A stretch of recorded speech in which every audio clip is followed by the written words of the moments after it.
Take a piece of steel and look at it closely. It may appear completely uniform, just a solid, lifeless chunk of metal. But inside that piece of steel, something is happening that you can't see with your eyes. The metal has a direction, and that direction can determine how easily it bends, how it breaks, how strong it is under certain loads, and even how it should be cut or shaped. Engineers and machinists have known about this for generations, because metal isn't always equally strong in every direction. It's one of those hidden details that seems impossible until you understand what's happening inside. So why does metal have a grain? Let's find out together, right here, on History of Simple Things.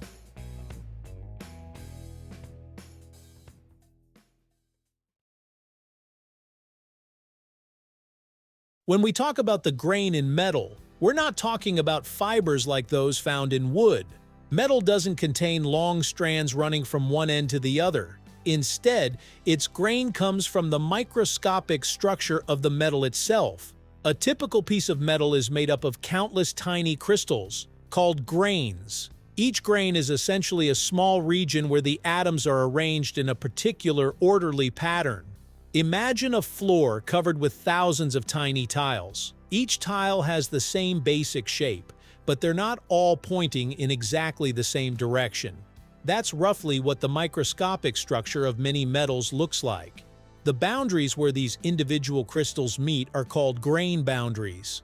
Normally, these grains are far too small to see, but under a microscope, polished and specially treated metal can reveal a fascinating pattern resembling a mosaic. And here's where things get interesting.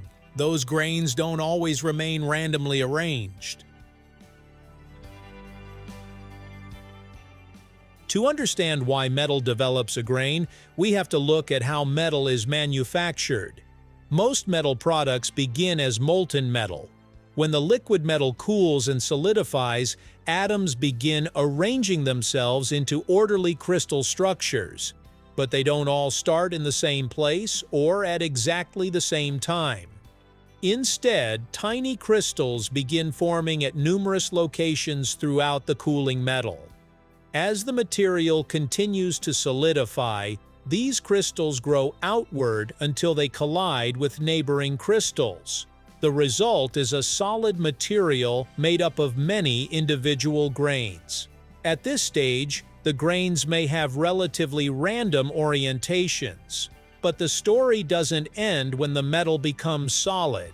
The metal is often rolled, forged, extruded, drawn, or otherwise mechanically worked. And this processing can dramatically change the shape and orientation of those grains. That's where what we commonly call metal grain becomes especially important. One of the most common ways to create a pronounced grain direction is rolling. Imagine taking a thick block of metal and repeatedly squeezing it between enormous rotating rollers.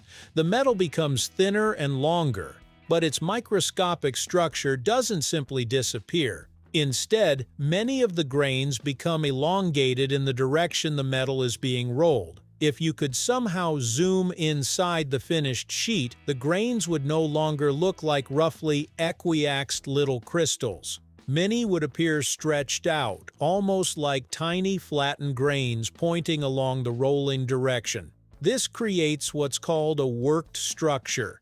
That's why sheet metal can have a preferred direction. The same basic principle occurs during processes such as forging and extrusion. The metal is physically deformed and its internal structure changes along with it. So when someone says a piece of metal has a grain, they're often describing this directional internal structure created by manufacturing.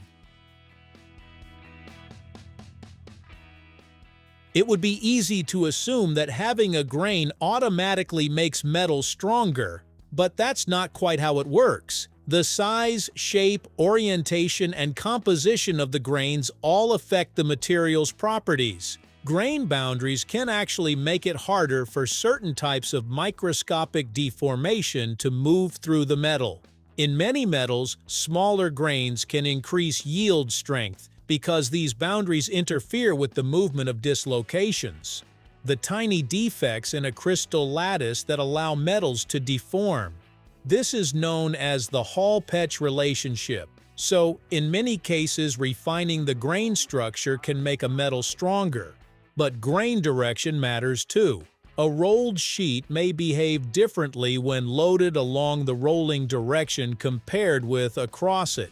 The difference isn't always dramatic, and it depends heavily on the alloy and processing. But engineers can account for these directional properties when designing parts. In other words, the microscopic structure can influence what happens to a gigantic bridge beam, aircraft component, or car part.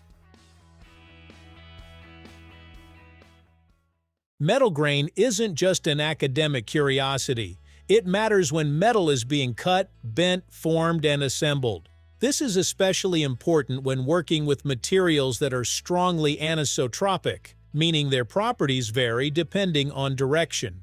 Manufacturers can use this knowledge deliberately. Instead of treating metal as identical in every direction, they can orient the material so its properties work in their favor. That's one reason aerospace, automotive, structural, and precision manufacturing industries pay close attention to how metal is processed. The direction isn't merely a characteristic of the finished material, it's part of the material's history. Forged metal offers an even more interesting example. During forging, enormous forces reshape a heated piece of metal. The internal grains can become elongated and flow around the shape of the component. This can produce a favorable grain flow that follows important features of the part. That's one reason forging is commonly used for components that need high strength and reliability. A forged connecting rod, crankshaft component, or other heavily loaded part isn't simply a chunk of metal that has been forced into a shape. Its manufacturing process can influence its microscopic structure. The engineers are effectively controlling the material from the inside out. And that's an extraordinary idea. Something as simple as hammering or pressing metal can change what its microscopic crystals look like, and ultimately influence how the finished component behaves. So the next time you see a sheet of steel, a forged component, or even an ordinary metal tool, remember that it isn't truly uniform. It's another reminder that some of the most important features of everyday objects are completely invisible until you know where to look. Thank you for watching. If you have suggestions for our next video, feel free to share them in the comments below. We'll be sure to give you an acknowledgement for your contribution.